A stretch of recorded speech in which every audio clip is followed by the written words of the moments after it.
Pasukan Zionis mengalami kekalahan telak di perbatasan Lebanon. Situs militer hingga ribuan pemukim juga telah dilibas oleh pasukan Hizbullah.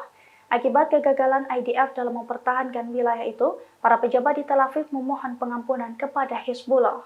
Dilansir dari Pars Today, hal itu diungkapkan oleh Wakil Ketua Dewan Eksekutif Hizbullah Lebanon, Syekh Ali Damos pada Senin 26 Februari. Menurut Ali, Zionis takut untuk terjun dalam konfrontasi luas dengan Hizbullah.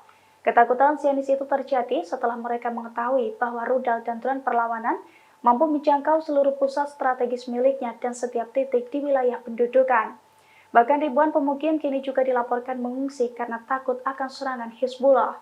Selain itu, sehari sebelumnya, Hizbullah juga telah menggempur 8 posisi Zionis di perbatasan. Oleh karena itu, Ali mengaku bahwa para pejabat Tel Aviv meminta seluruh mediator untuk membantu menghentikan operasi-operasi Hizbullah di selatan Lebanon.